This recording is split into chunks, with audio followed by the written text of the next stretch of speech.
여러분 안녕하세요. 선행국어 전선혜입니다. 자, 여러분과 저는 지금 스파르타 모의고사 13회 풀이를 시작할 건데요. 여러분의 정답률과 오답률을 고려하여 여러분이 오답률이 높은 문제들을 위주로 풀어보도록 하겠습니다. 자, 1번 문제는 곧잘 하셨는데요. 그냥 1번이니까 한번 풀어볼게요. 자, 어문 규정에 어긋남이 없는 문장 찾으라고 했어요. 자, 누룽지가 눕기 시작했어요. 여러분 기본형 눕다 맞습니다. 눌다 아니에요. 눕다가 맞습니다. 근데 이게 디귿불규칙 활용을 하기 때문에 모음 어미를 만나면 눕어, 눕은처럼 모음 어미를 만나면 리을 받침으로 바뀌어서 눌어붙다, 누른 밥처럼 되는 거예요. 그죠? 그래서 눕다, 눕기, 기는 모음 어미가 아니라 자음 어미이기 때문에 변화 없이 그냥 쓰는 게 맞아요. 답은 1번이고요. 2번 지하철의 경로석이죠. 경노석이 아니라 경로석으로 바꾸셔야 되고요. 그 다음 3번 다음 중에서 자연스런 문장을 찾으시오. 스러운 항상 스러운은 스런으로 줄이지 않도록 주의하셔야 돼요. 주의하시고요. 자, 그 다음 4번 그렇게 큰일을 치렀으니 몸살이 날만도 하지. 치러가 아니라 치르다에서 온 말 치렀으니로 가셔야 됩니다. 자, 됐고요. 2번은 여러분이 아주 잘하셨기 때문에 제가 하나 멘트만 붙일게요. 2번의 정답이 4번인데요. 푸달지다 라는 단어는 없고요. 푸닥지다 라고 하셔야 돼요. 그래서 여기 보시면 푸닥지다, 푸달지다가 없어요. 푸닥지다 라는 말 하셔야 되고요. 약간 얘는 지금 거기 풀이가 그런 대로 넉넉하다는데 그게 아니라 좀 많지 않은 거에 대해서 넉넉한 듯 비꼬면서 맞네, 많지 않은데 맞네 뭐 이런 식으로 약간 반어적인 좀 약간 비아냥거리는 그런 의미로 쓰이는 거기 때문에 여기 지금 풀이도 잘못됐죠? 그래서 답은 4번이라고 하는 거고요. 자, 여러분 3번 문제 한자어 문제인데 여러분 많이 틀리셨어요. 3번 문제 풀이해 드릴게요. 자, 3번 읽어봅시다. 한자가 잘못된 거 찾으라고 했는데 1번 근거 없는 낭설이 때로 사람에게 큰 상처를 준다. 자, 1번은 도금을 달면 낭설이에요. 자, 이 낭설의 낭자는 요게 이제 물결치다. 물결낭자에 그 다음에 설자가 말할 설자죠. 그래서 여기저기 말들이 막 터무니없이 헛소문이 막 떠도는 거야. 그래서 낭설은 맞습니다. 근거 없는 낭설이 상처 준다. 맞죠? 자, 두 번째예요. 겉만 보고 사람을 판단하면 그 사람의 진 면목을 간과하기 쉽다. 도금은 간과입니다. 그런데 지금 거기 쓰여진 거 보니까요. 간자가 사일간자가 지금 쓰여 있어요. 그죠? 근데 간과하다 할 때 그 간자는 간과 지금 이렇게 써져 있는데 이 사이간자가 아니고요.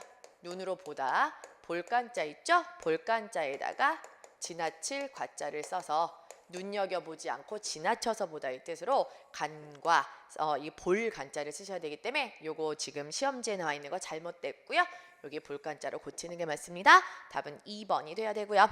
자, 3번 어제의 회의는 침통한 분위기 속에서 진행되었다. 이 지금 침자가 가라앉을 침자의 앞을 통자죠. 어떤 슬픔 때문에 마음이 아주 아프고 슬프고 근심이 많다 이럴 때 우리가 침통하다라고 하는 거죠. 괴롭고 슬픈 거 맞아요. 그 다음에 4번 불량서적을 가방 속에 휴대하는 것은 바람직하지 못하다. 자, 가질 휴자에 뜰 대자 그러니까 뭔가 가지고 지닌다는 뜻이죠. 그래서 책을 가지고 다니면 안 된다. 맞아요. 답은 2번입니다. 4번 문제는 아주 잘하셔서요. 통과하도록 할게요. 자, 5번 문제로 넘어가면 5번 문제 여러분 조금 어려웠어요. 제가 풀이 한번 해드리도록 할게요. 자, 5번 제시된 동의어 중 밑줄 친 기억의 예로 적절한 걸 찾아라 라고 했죠. 자, 동의어들 중 한자어가 고유어보다 뜻이 폭이 넓은 경우 거기 밑줄이 그어져 있어요. 자, 뭐래? 한자어가 같은 뜻이긴 한데 고유어와 한자어가 동의어 그죠? 같은 뜻이긴 한데 동일한 뜻도 있으면서 동시에 뭐라고? 더 폭넓은 뜻을 가지는 거라고 했으니까 같거나 아니면 한자어 쪽에 더 의미가 많이 실린 거를 찾으셔야 돼요. 여러분 1번 가슴과 흉부는 그냥 유사한 뜻이기 때문에 꼭 한자어인 흉부가 더 많은 뜻을 가지고 있지 않습니다. 유사한 뜻이에요. 그다음 두 번째, 목숨과 생명, 요게 답인데요. 여러분, 목숨은 그냥 우리가 고유어로 목숨하면 이거는 우리가 숨 쉬는 힘, 그냥 숨 쉬고 살아가는 힘, 요게 딱 목숨이에요. 그런데 한자어로서 생명이라고 하면 요 숨 쉬고 살아가는 힘, 즉 목숨이란 뜻도 있지만 그거 이외에 예를 들어 야 그래도 쫄면의 생명은 초장이지. 그럼 뭐예요? 어떤 사물이 존재하게 하는데 되게 핵심적인 사항, 그런 걸 생명이라고 하기도 하죠.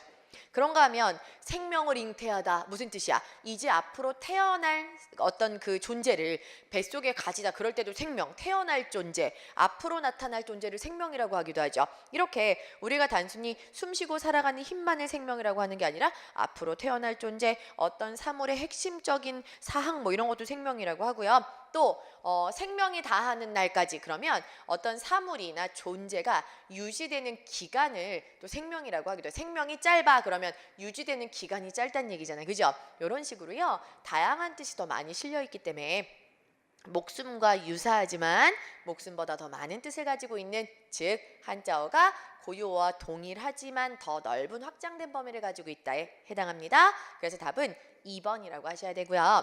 3번의 바다와 해양, 4번의 사람과 인간, 전부 유사한 뜻이라고, 그냥 더 큰 범위는 아니고 유사하게 쓰이는 거라고 생각하시면 되겠죠? 답은 2번입니다.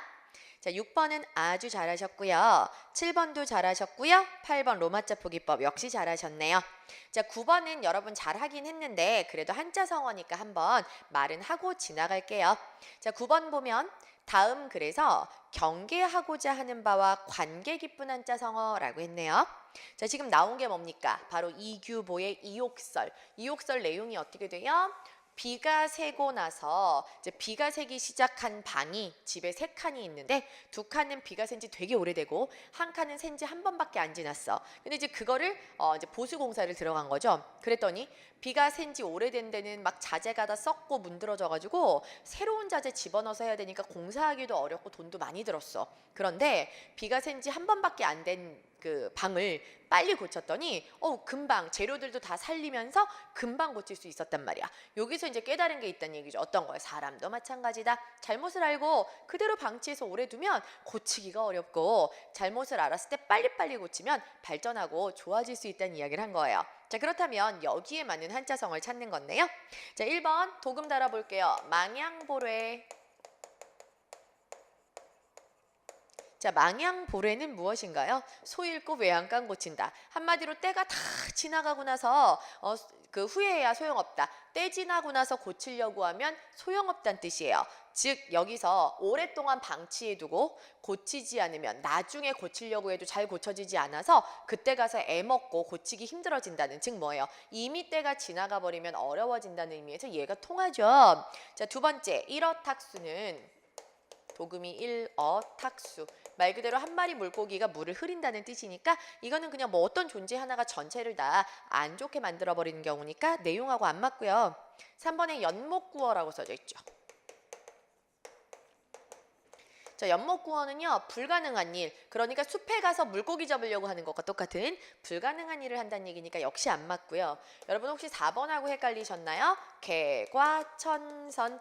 곧잘 푸셨는데 만약에 틀리신 분들 혹시 4번인가요? 개과천선, 나쁜 것을 고쳐 올바르게 된다? 근데 사실 여기서는 나쁜 걸 고쳐서 올바르게 되는 것 자체에 핵심이 있는 게 아니라 전체적으로 빨리 고치는 거, 더 늦기 전에 방치해두지 말고 알았을 때, 잘못을 알았을 때 바로 고치는 게 핵심이지, 이거를 그냥 잘못된 걸 고쳐서 좋아진다는 뜻이 아니라고요. 그죠? 그래서 두 가지 중에서 더 답이 되는 건 당연히 망양보례, 늦기 전에 고쳐야지 지나고 나서 후회해봤자 소용없다는 얘기가 더 맞습니다. 답은 1번이라고 하셔야겠죠?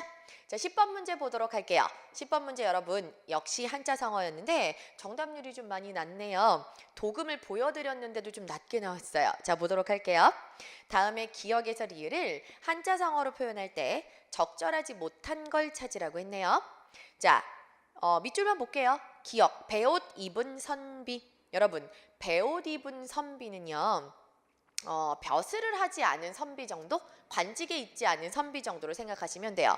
혹은 뭐 이제 가난한 선비로 해석할 수도 있는데 그냥 관직에 있지 않은 선비라고 본다면 지금 밑에 기억에 양상군자 요거 있는 그대로 해석하면 집에 들보 위에 그 군자 남자 대들보 위에 있는 남자란 뜻이에요. 저 천장 위에 남자가 왜 올라가 있어? 도둑이야. 그래서 도둑을 점잖게 양상군자라고 일러요. 혹은 쥐 있죠. 쥐 찍찍 마우스 쥐. 그 마우스 쥐를 양상군자라고 일컫기도 하고요. 벼슬하지 않는 선비하고 상관이 없죠. 답은 1번이에요. 자, 이번에 니은 벼슬이 장상에 이른다는 건 상당히 높은 벼슬이 올라갔다는 얘기이기 때문에 출세했다는 얘기잖아. 출장 입상 맞습니다. 여기 출장 입상의 장상 나오잖아. 벼슬이 장상에 올라갔다고요. 그 다음에 세 번째 디귿은요. 100년이 하루 같다. 계속 똑같은 시간, 똑같은 느낌으로 시간이 쭉 변함없이 흘러. 자, 처음부터 끝까지 변함없다. 변함없이 계속 간다. 시종여일 맞습니다. 그 다음 4번 디귿은 초부 목동. 초부가 뭘까요? 나무하는 아이. 목동 초부는 뭘까요? 요거는 풀을 먹이는 이제 그 목동들이나 뭐 이런 걸 말하겠죠. 그렇다면 여러분 초부와 목동이 오르내리며 탄식한다는 게 무슨 뜻이겠어요? 한마디로 그냥 무사람들이 여러 사람들이라는 뜻이에요. 그럼 무사람 여러 사람의 뜻을 가진 걸 찾으셔야 되는데요. 그렇다면 리을의 초동급부도 맞죠? 여기 초동급부가 바로 뗄나무 하는 아이와 물 깃는 여자라는 뜻이거든요. 그러니까 답은 1번이 돼야 되겠죠. 자, 여러분 11번도 잘하셨지만 뭐 간단한 거니까 얘기하면 어휘의 사용이 틀린 거 찾으라고 했는데 뭐 누구 예요 에요나 어요 안 되고 예요 여요는 되니까 맞고요. 번지르르하다 되고요. 딸을 여의다는 시집보내다의 뜻이 들어있기 때문에 되고요.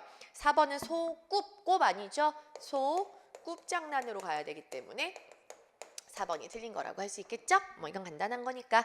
자, 12번, 13번, 14번 모두 상당히 잘하셨습니다. 뭐 96%, 86% 와우 되게 잘 푸셨어요. 자, 좀 간단했죠? 자, 뒤로 넘겨볼게요. 자, 15번도 잘하셨고요. 16번 보도록 할게요. 여러분 뒤에 좀 어려운 문제가 몰려 있었네요. 그죠? 16번 문제 다음 중 촌수가 가장 먼 사람을 찾아라 라고 했죠? 자, 여러분 1번 제종숙이 누구냐면 아빠의 육촌이에요. 아빠의 육촌. 그럼 나는 아빠의 촌수에서 플러스 1촌을 더해야 되기 때문에 나의 7촌이 되겠죠? 그래서 아빠의 육촌, 나의 7촌이 제종숙입니다.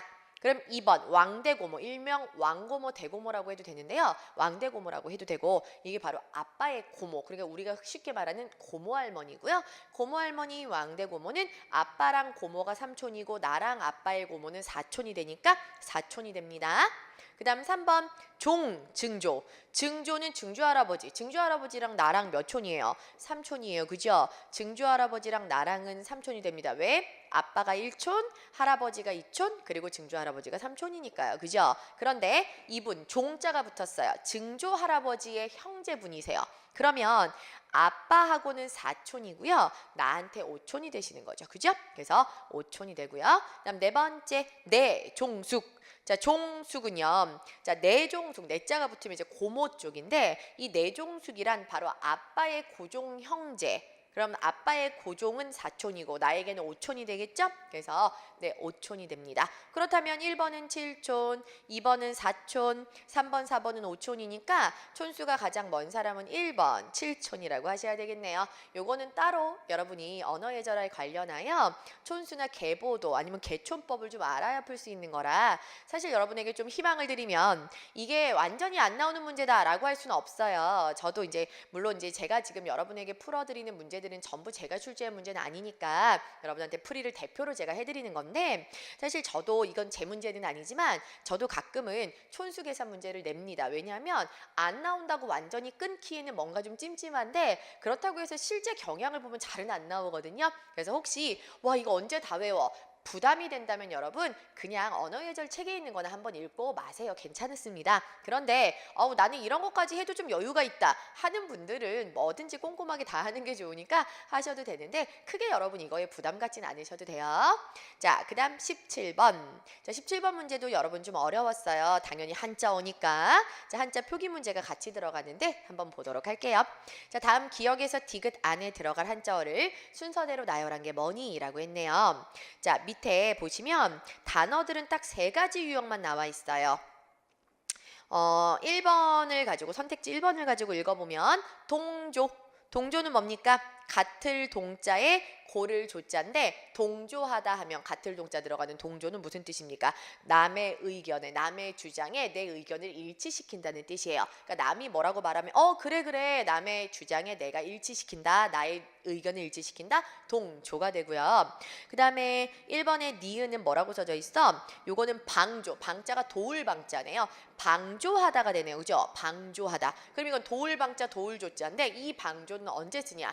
주로 일상에서 안 좋은 일, 부정적인 일을 도와줄 때 방조라고 해요. 그러니까 이거는 뭐 예를 들어 살인 방조 하면 뭐야? 살인을 도와줬어. 그럼 그 사람 큰 죄잖아. 그죠? 주로 안 좋은 걸 도와줄 때 방조라고 많이 해요. 자, 그 다음에 1번의 디귿은 협조. 협자가 이제 화합하다, 힘을 합하다 할 때 협자죠. 그래서 협조하면 힘을 합하여 도와준다는 뜻이에요. 자, 그렇다면 우리가 동조, 방조, 협조라는 3개의 단어가 1, 2, 3, 4번에 나와 있다는 걸 알고 이제 제시문을 보면서 선택지와 가장 올바른 연결을 찾으시면 돼요. 자, 제시문의 첫 번째 문장 보도록 할게요. 철수도 그의 말에 삐리리를 보내주었다. 자, 누구의 말에 뭘 보내줄까? 동조를 보내줄까? 협조를 보내줄까? 방조를 보내줄까? 당연히 힘을 모아서 도와줌을 보내준다. 이상하죠? 혹은 나쁜 일을 도와줌을 보내준다. 이상하죠? 그의 주장에 내 의견을 일치시켜준다가 맞겠죠? 그래서 동조를 보내준다. 동조가 들어가야 되고요. 기억에는요. 그 다음에 두 번째, 이번 일은 그 자발적인 삐리리가 없이는 결코 이루어질 수 없다. 자발적인 협조일까요? 방조일까요? 이제 동조는 기억이니까 빼고 니은에 들어갈 말로 협조와 방조 중에 뭐가 좋을까? 자발적 방조? 자발적으로 나쁜 일을 뒤에서 도와주다? 그것보다는 자발적으로 힘을 보태어서 함께 해주다. 이게 더 맞겠죠? 그래서 니은은 협조가 맞고요. 그 다음에 디귿이 그는 그 사건을 어떻게 한? 사건이니까 별로 안 좋은 일인가 봐. 그래서 어때? 사건을 방조. 안 좋은 일을 도와준 혐의로 수배 중이다. 맞겠죠? 그래서 답은 4번이 되겠네요. 그죠? 자, 18번 잘하셨고요. 19번 어려웠나요? 자, 19번 보도록 할게요. 어문 규정에 대한 설명과 그 예의다. 틀린 것은? 자, 여러분 이런 유형 꽤 많이 나옵니다. 어떤 어문 규정의 각 항의 개념을 먼저 설명을 하고요. 거기에 해당하는 예들을 같이 보여주는 유형의 문제인데요. 의외로 위에 있는 항목 설명보다 밑에 있는 예가 되는 단어에서 답이 나오는 경우가 많아요. 여러분 이것도 그런 경우인데요. 지금 1번에 연결어미 요와 종결어미 오에 대해서는 맞는 설명입니다. 2번 어간에 이나 음을 붙여서 이나 음 이외에 모음으로 된 전미사는 소리대로 적는다. 형태를 밝혀 적지 않는다는 건 소리대로 적는다는 뜻인데 이번에 동그라미나 늙음하기 나왔어요. 예로 동그랗다에서 나온 거야. 둥글다 동글 더하기 암이라고 생각해 보세요. 그럼 얘가 동그라미 소리 나는 대로 쓴 거야. 한마디로 이나 음을 제외한 이 모음으로 시작되는 접사를 붙여서 소리대로 적은 거죠. 그런가 하면 늙음악도 마찬가지예요. 늙다에다가 음악 접사를 붙인 거거든요. 역시 모음으로 시작하는 접사니까 소리대로 적습니다. 늙음악 맞는 거죠. 그래서 이건 맞아요. 세 번째, 물건이나 일의 내용을 가리지 않는, 즉 이거나 저거나 아무거나 가리지 않는다는 든 맞고요.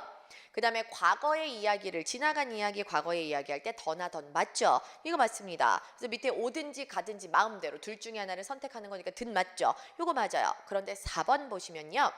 이로 발음되는 것은 이로 적고 이와 히 둘 다 발음되는 것은 히로 표기한다. 여기까지는 맞는데 얘를 봐봐. 얘를 꼼꼼히 간편 히 나왔어요. 여러분 꼼꼼하다 알죠?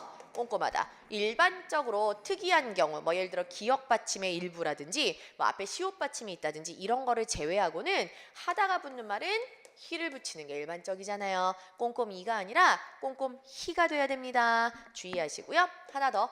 꼼꼼이랑 헷갈리지 마. 곰곰. 얘는 부사 따로 있어. 꼼꼼하다, 곰곰하다 아니고 얘는 부사야.